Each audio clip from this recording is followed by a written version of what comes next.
All right, so we're going to start with a little PowerPoint presentation, not so much on ISIS, but on collecting data and what to do with the data. First thing you should have is a observation log, as you just mentioned. It can be very formal. It can just be a scratch pad. This is Woody Sims, and he uses a very formal, where he does his planning, his collection, and on his newest form actually keeps track of his processing. I, however, just use a couple of scratch pads. I primarily do BE stars and a few program stars, so I keep a list of them and I update it every few days. I set priorities for the night based on the weather and the frequency that targets need to be done. And then over here on the right is my scratch sheet that I keep at the telescope while I'm working, where I record what I'm going to do, how long my exposures are going to be. If I happen to be sitting in front of the telescope, I'll kind of track the ADUs, so I'm sure that everything's going well. On the Del Sorc here, you can see that I oversaturated on the first two pictures, so I had to make an adjustment to get the ADU count down a little bit lower.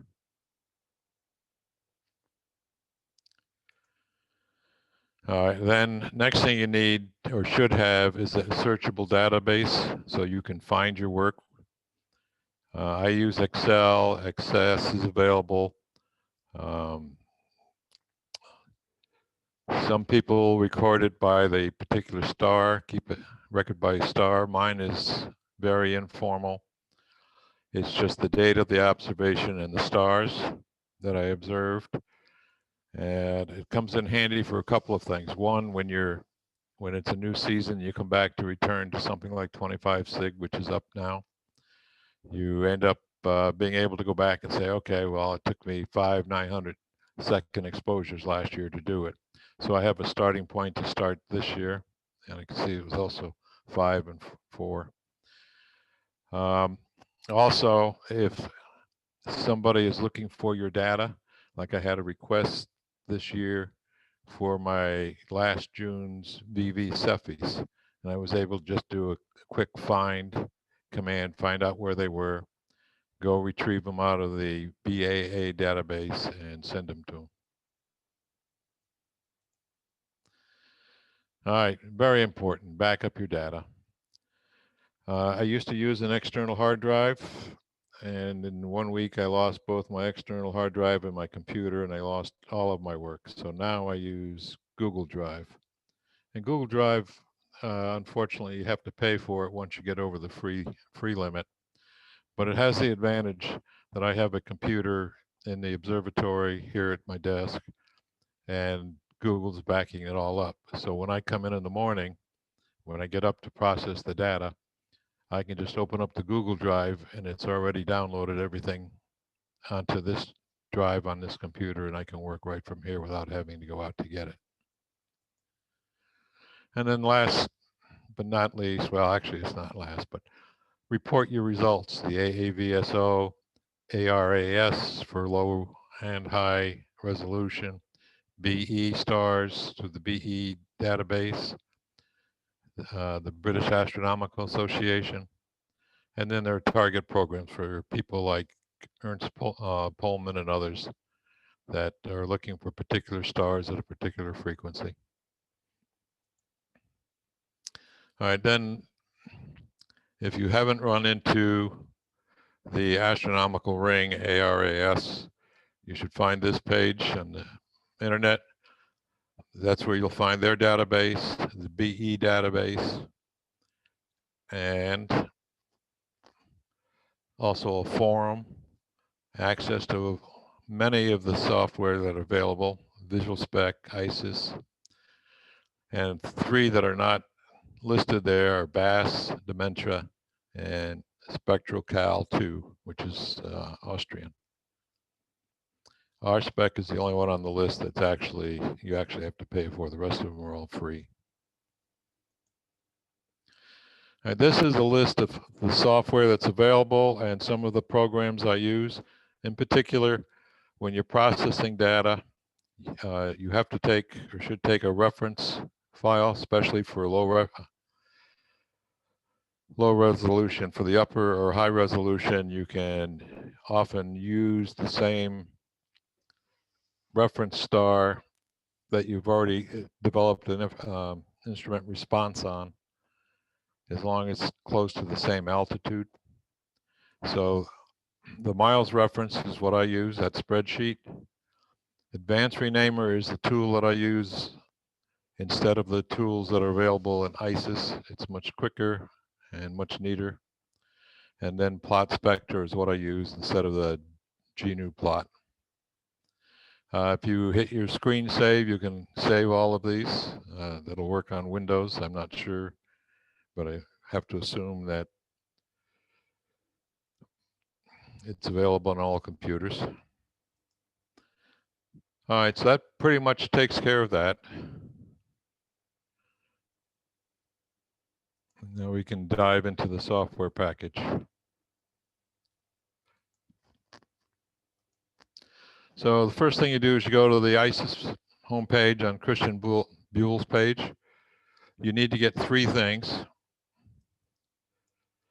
The software, the current version is 6.03. We're going to be working with 5.97 today because I'm having problems getting this translated to English. And so I won't be able to use that. You need to have NetFrame 4, download that if you don't have it already on your computer.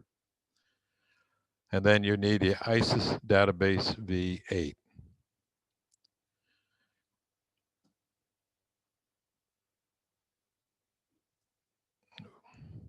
When you download the ISIS program, first thing I have to go to is the setting and set the language, either French or English. It defaults to French, so if you're using English, set it to English, X out of the program, and then re-enter the program, and it should be in English. All right, so ISIS has a reputation being rather difficult to deal with, but actually it's pretty easy once you get the hang of it and get over the bugs. And the help menu, or I won't say the help menu, the error message menu has gotten much more informative. It used to just say, well, you messed up, and then it was up to you to kind of figure out where it is. Now it's a little more helpful. It'll tell you your instrument response is wrong, or it's not the right calibration image.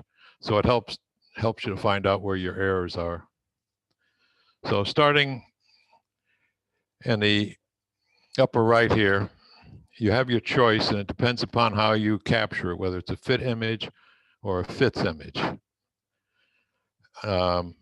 Maxim DL that I use is doing it in fits or a fit, and then Prism, which I'm fooling around with, does it in fits. So you have to set that fitting, otherwise it will not find the files.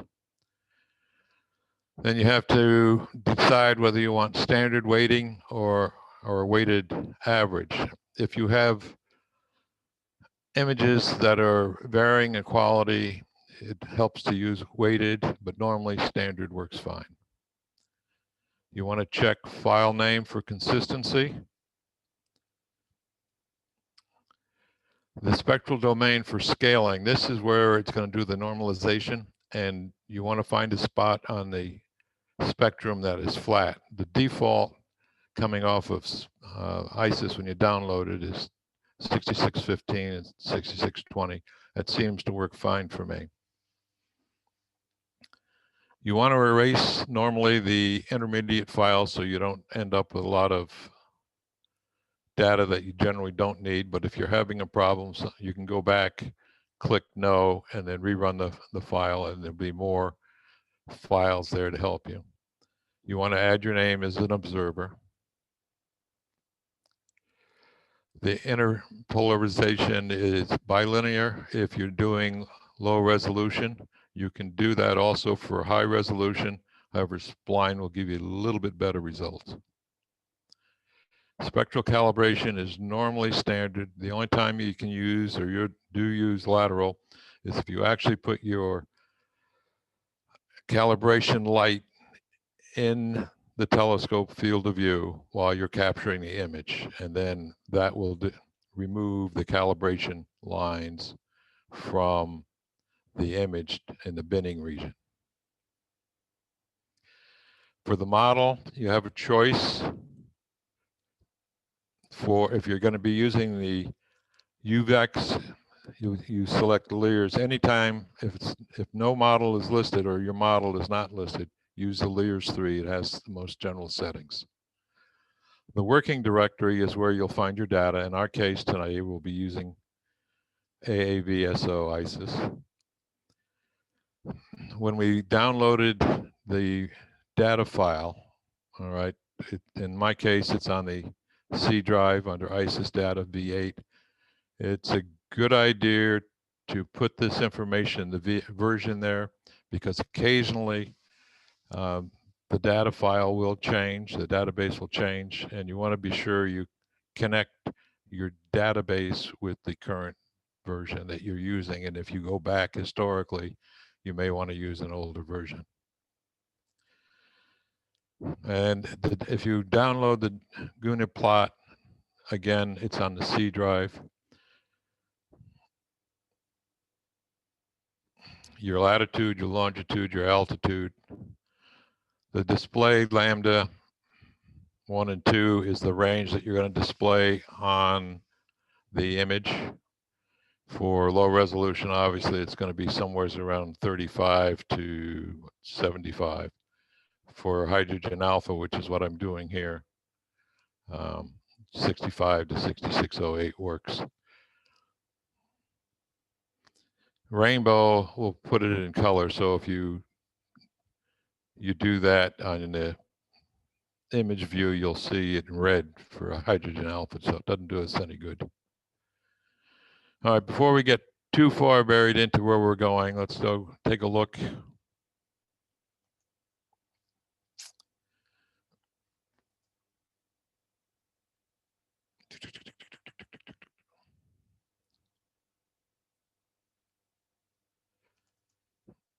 All right, so we've loaded ISIS on our C drive.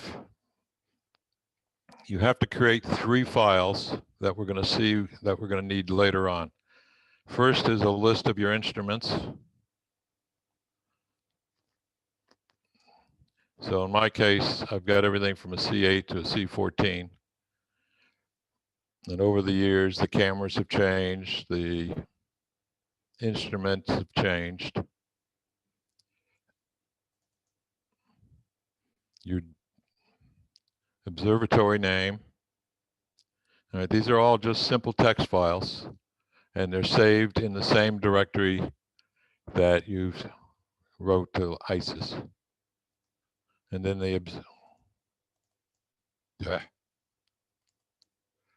and the third one, depending upon my mood, I'm either Albert or AMST.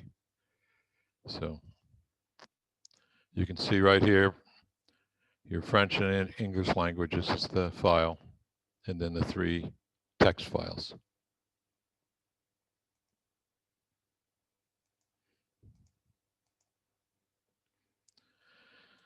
All right, one of the things that always messes me up, or messed me up in the beginning, was you see the numbers 1, 2, 3, 4, 5, 6, and you think, okay, that's it. We can start here and we go work our way through. Actually, you go from settings to masters.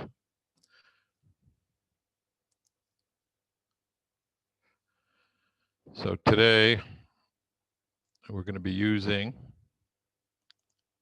this file, which I've created. We have calibration images, cosmetic files that we're going to create, darks, flats. This will be our instrument response. We're not going to be using this today, but when you're, we'll save that for when we get to it.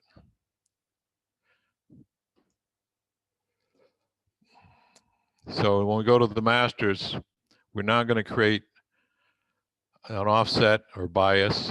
The terms are used interchangeably, and you'll see that I actually use them interchangeably in creating the file. But it's very simple. You just list the file name. Now, the naming convention for ISIS is very particular. It wants the file name followed by a dash and then a single digit number. So the number, for example, here would be 1 through 51.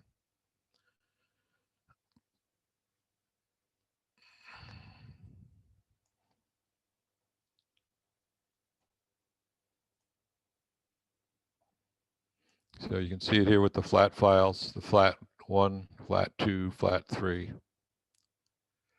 as we go along.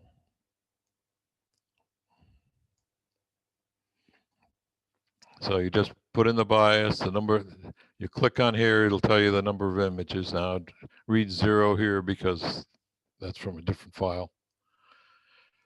And then what number? Now, I live in Phoenix and the temperature can drop 30 and 40 degrees. So I always put the temperature, in this case, -10 for this example. And then you just hit go. Same thing for the dark. In the dark, you put in your offset, you just compute it here. For dark flats, I just compute it here. You can just put the dark coefficient in. Normally for 1200 second, it would be 1. And then you would name it dark -10 underscore 1200 without the dash. For this, it's a dark flat. So we come over, we create a cosmetic file. This removes all of the hot pixels. So using your dark with a threshold, which 500 is the default and seems to work. And then a file name, cosmetic -10, hit go. Same thing for the flat field. You just put in the flat, the dark, the offset, click on number of images, hit go, and you get a flat. I do 3 images of my calibrations, and I do a calibration image before and after every target. So I do the averaging here, computing a mean, 1 through 3. Hit go, cal A, just change it. If you're using a CMOS camera, you have to compute a PRNU map instead of a flat field.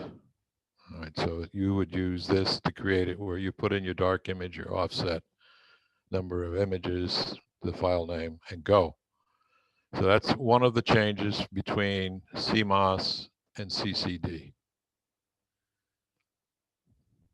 So once we've got our images, we can go to the General tab. And we can type in our root name. And the easiest way to do that, let's see if we can do this, keep it all on one screen. We just go here, Control C, Control V, okay.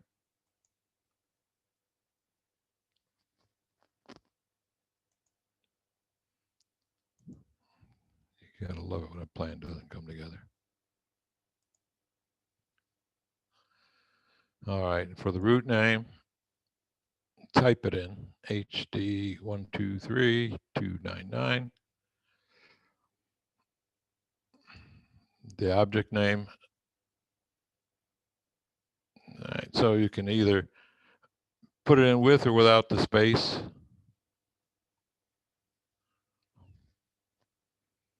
Hit auto. Okay.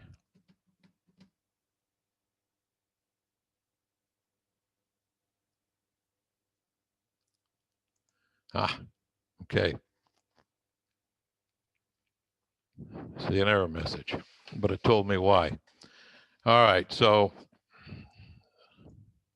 in my directory, I had already converted everything here to single digit, but I had put these back to 4 digit, which is the way Maxim scores it. So I could show you the way I do it, using Advanced Renamer, which is a free program. So let's see here. We can go, the position number is where you're going to find it. So in our case, with HD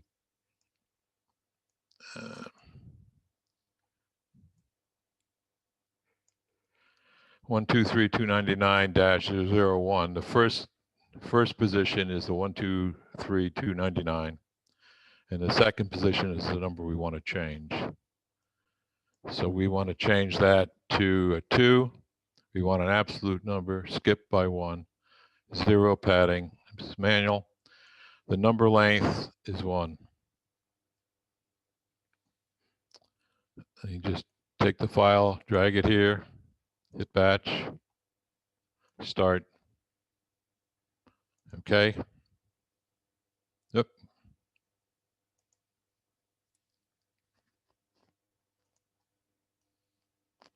Supposed to grab all 4 of them. Why doesn't it like 2?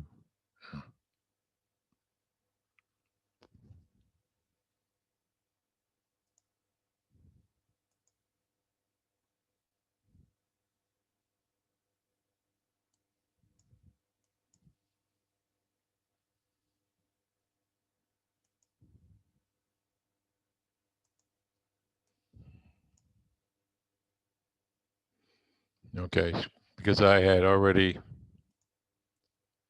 only grabbed 1 instead of all 4. I had to change that number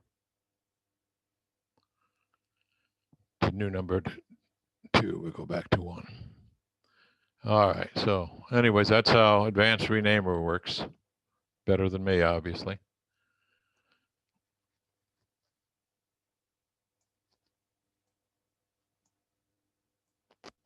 So we'll try this again.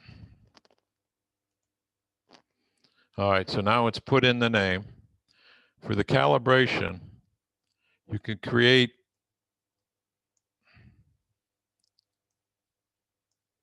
a file called calip, and you can keep your cosmetic files, your darks in there, and it'll fill those in your offset. It will not do the hydrogen list. It will not do the instrument response. I just keep them there for convenience, but it won't automatically find them. So for the calibration file, we're going to do cal A average.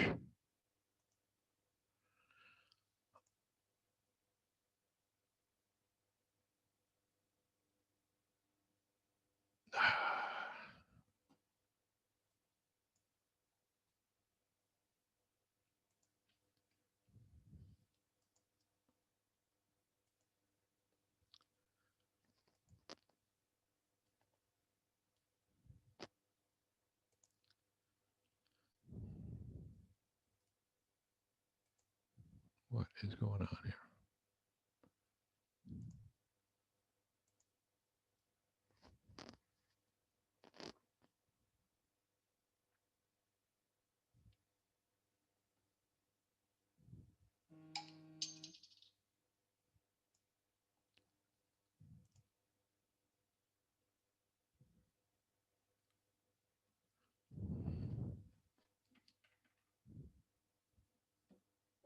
Offset.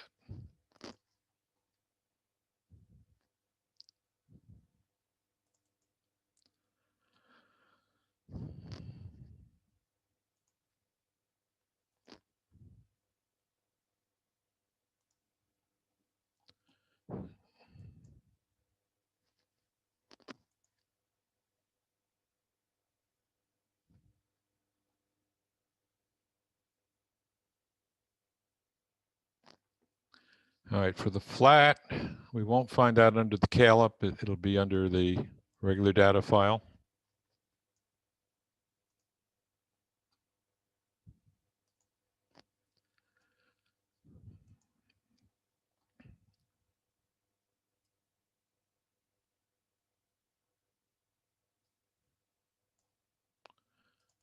Dark will be under.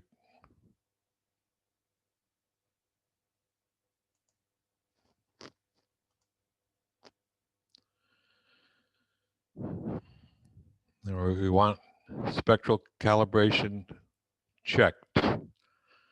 Pixel size. The Lears 3 was, L high res, was designed for the old style CCDs, which were large pixels, and the slot of 23 microns is designed to fit that size pixel. So in my case, with a ATEC 460EX, the pixel size is 4.54, so I would be oversampling. So you double your bin 2x2 to get a 9.08, and that will get you good resolution without oversampling.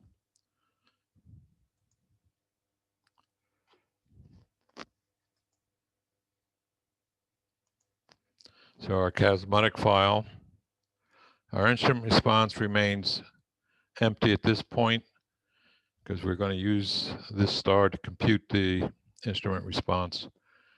Wavelength is 0, wavelength shift is 0. You want a fixed Y value for this, fixed Y value for the sequence. You want to remove this guy. Wavelength registration. Again, I use the total range of the calibration. I have 3 lines. I remove the cosmetic waves. The filter seems to work fine for me. And then you want optical binning to capture all of the data inside the binning area, which we'll be doing in a minute. All right, with a L high res, with a 460, I can get 3 lines. You have several choices here.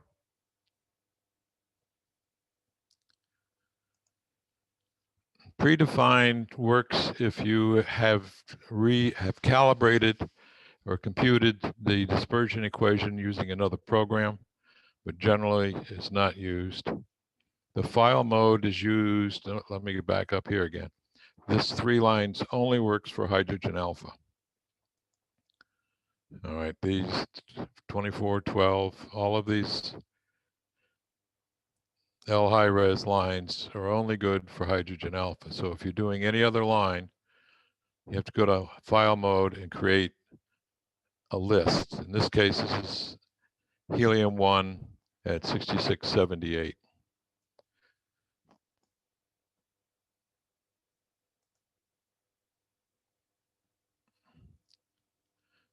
So I've got that list right here.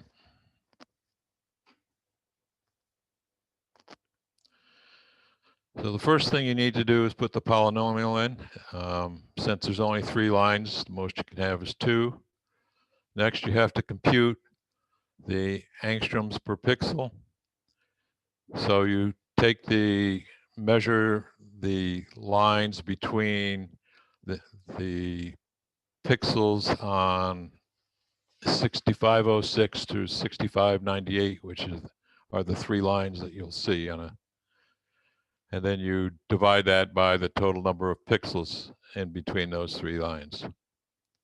And then you put in the 3 lines, 6598, 6678, 6717 in the case of the helium. That gets saved as a simple text file with the extension .lst.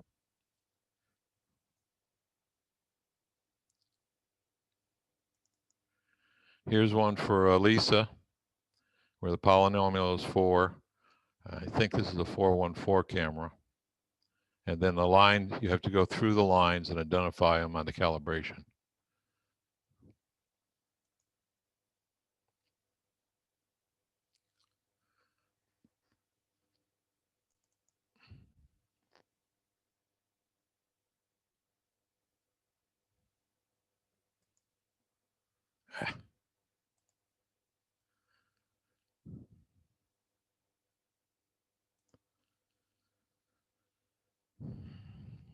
All right, so when we set it up, we created the 3 list files or text files in the C directory. We're going to pick our instrument, our observatory, and our observer. The hour shift, this thing is critical. If your software is putting in UT time into the FITS header, then this remains 0. If you put in like I'm -7, you'll suddenly be recording in the middle of the afternoon according to the FITS header. So you have to watch what your header is saying. Obviously, once it's set, you don't have to change it. The R value is calculated by the program. This happens to be the last number that was calculated. The object's suffix, this is where that dash comes in with the 1 through whatever the number of images are. That is how it's identified to ISIS. The calibration suffix, I don't use one. If you use the tutorial, you'll see he'll add argon neon to the file name, and then you put that suffix in there with the dash, and it'll put it in here. But because I average, I use my own system. And I don't know anybody that uses a prefix, but you can also use a prefix. So once we've got the data in here, we go to calibration. It's already carried over for us the name of the star in the first image in the calibration image. So we hit display, although on the image itself, it'll automatically do that. Scroll down.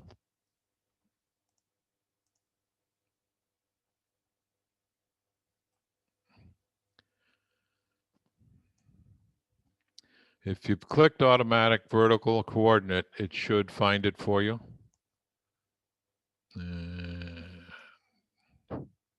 I need a bigger screen.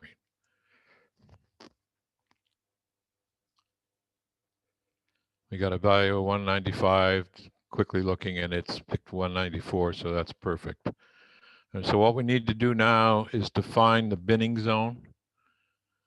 And we click here, this will show the binning zones as they're defined. And we go to binning zone adjustments.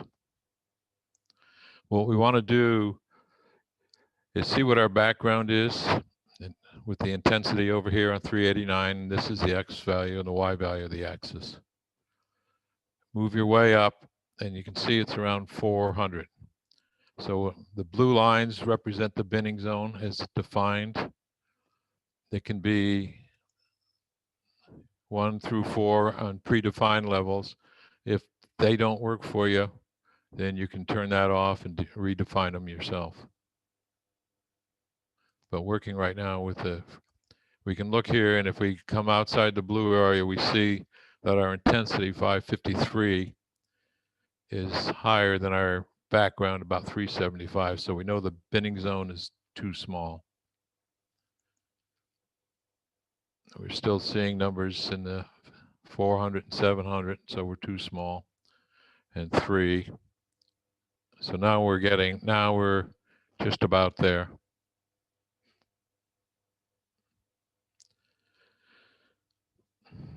The other thing you define are the sky background subtraction areas above and below. You can see, hide that. You can adjust the binning height manually, like I said. So we're going to leave the predefined, make life easy. So this will be subtracted from the blue area.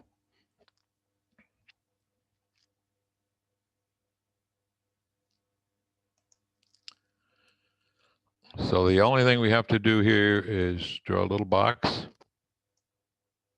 and compute the tilt, which is right here. Then we move on to the calibration image.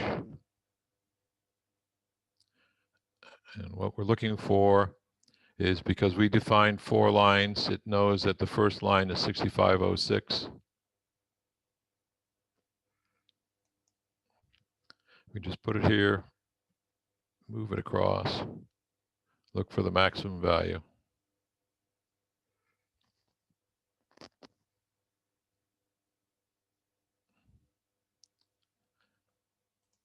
Double click and it'll put that value right here. Then you have to measure the smile, which is the curve of this line. It's not straight. So that's called slant here. Minus 2.25. So now we're ready to go.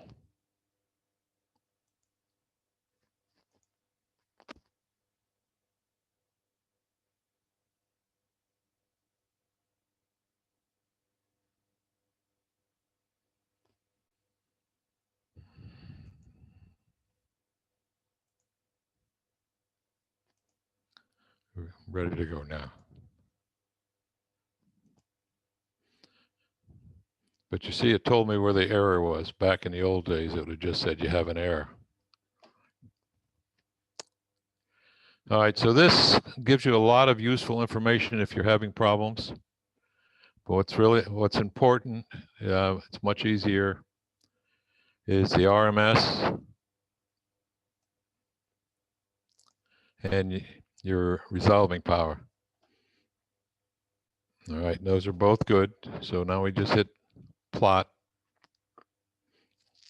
display the profile, and this is our curve. And you can see on this particular one, there's a blue line goes all the way down. So what we need to do is crop that to get rid of it. So you can just double click anywhere you want, and it automatically crops it, closed. The next thing you want to do is check the full width half measure.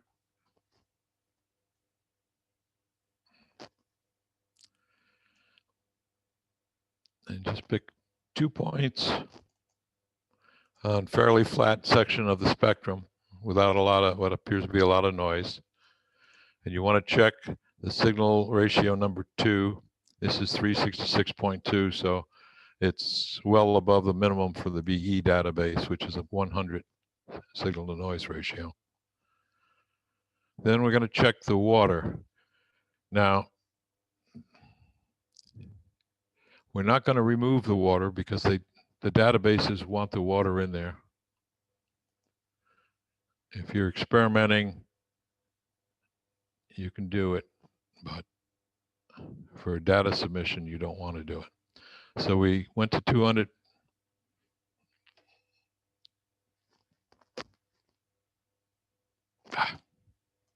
Everything shows up on the other screen. All right, so we're just going to move these around till we can create and see lines. Wow. All right, so we can see water here, water here.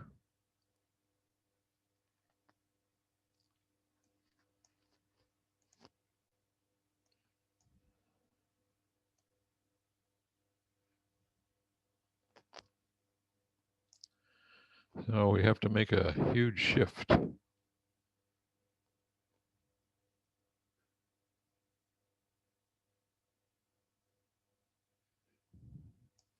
All we're trying to do is make a shift because of instrumentation, flexure, weight of the instrument hanging down, mirror flop if you got an SET, slack between the connection to the instrument and the telescope focuser. This is rather large. All right, so we note the number 0.44, and we're going to set this back to 0.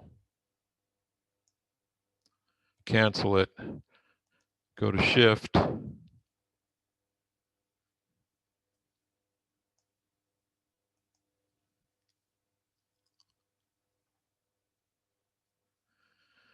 We're going to compute that.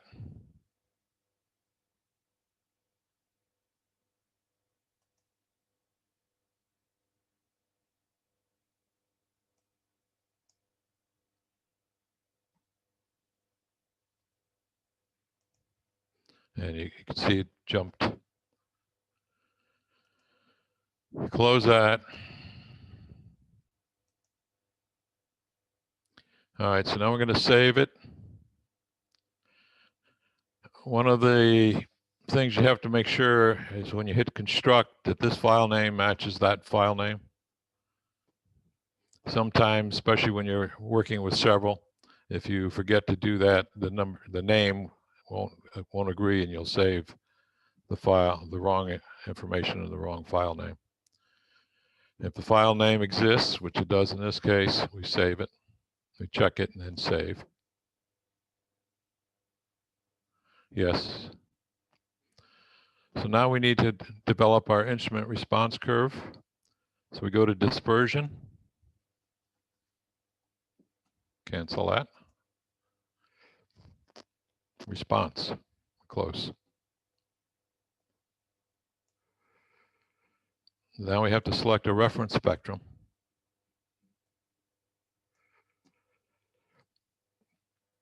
We're going to use the Miles data library. And in this case, we're actually going to be able to find the star.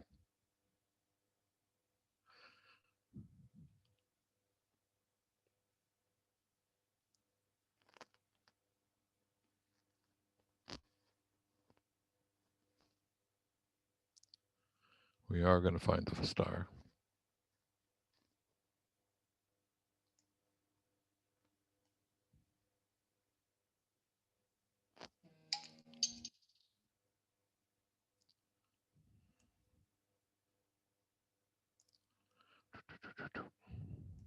There we go.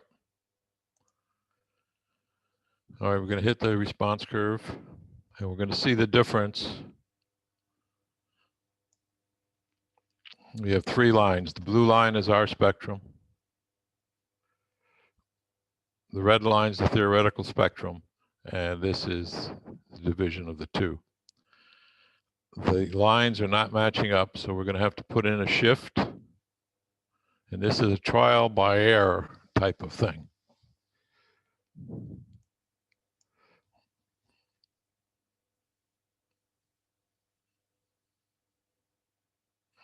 Hit response.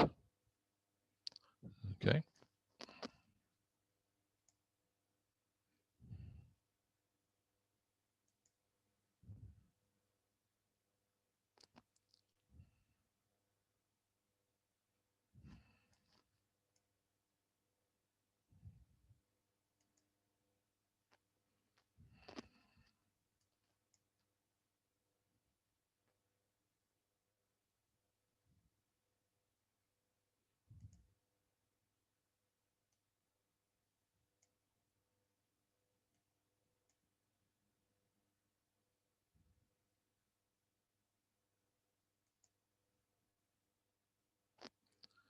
All right, so we're pretty close there. We'll hit OK. And then we go to continuum. For lower resolution, you would activate these dials and play with trial and error. For the L high res, all you have to do is hit automatic 2, and it'll give you a line. Hit OK. And there's your response curve. So now we save that. And we're just going to make it really simple and just call it IR.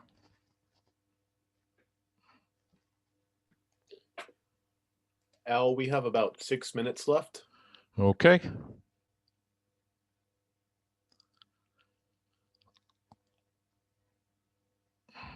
So the file doesn't exist, so we're just going to say save. Go back to general, go to instrument response.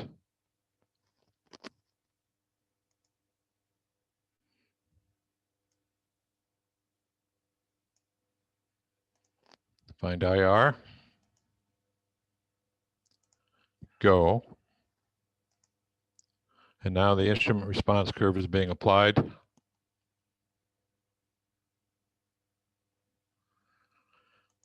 Display profile. Repeat the exercise.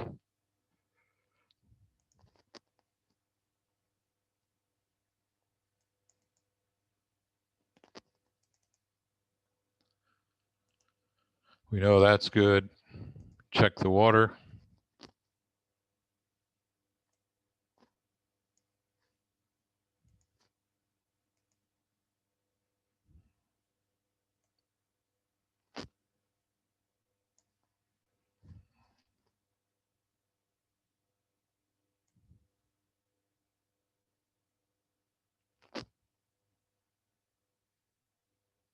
Okay, so it's about the same.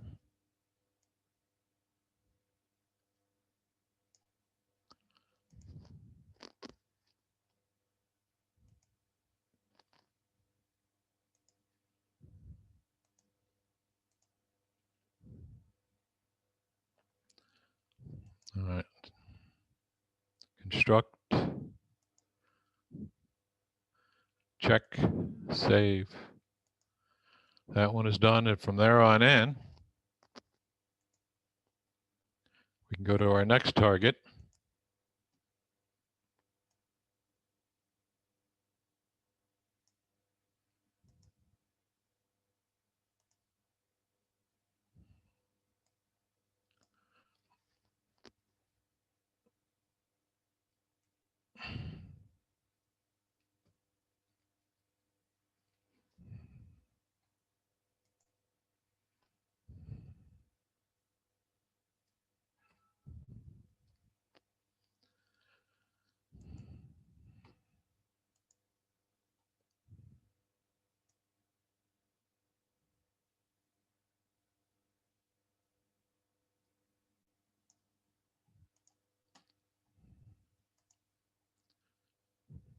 Everything else remains the same.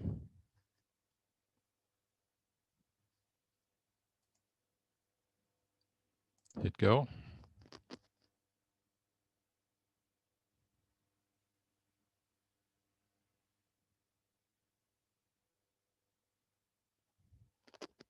Display profile. Then we repeat the procedure.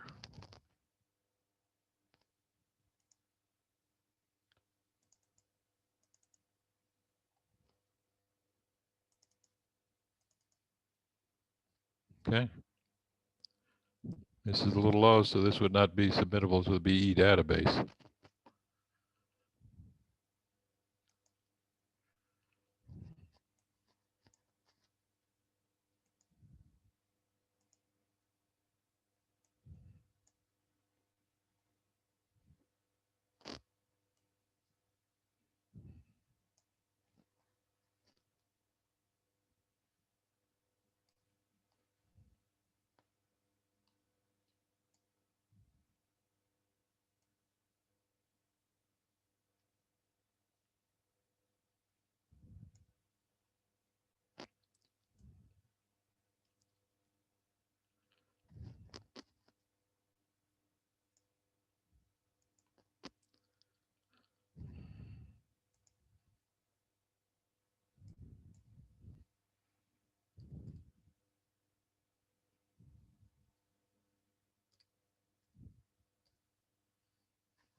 And we're done.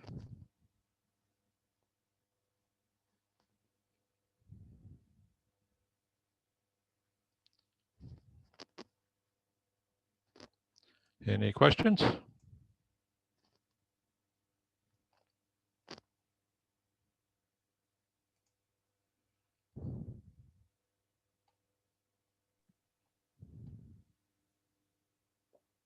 No, doesn't appear that we have any coming in.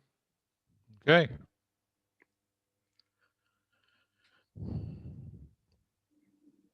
So I did get word from Lindsay that they're going to start the main meeting again a couple minutes late. So they're about to get going in the next few minutes. Okay. I guess we can sign off then. Thank you very much, Al. Yes. All right. See you all back in the main room.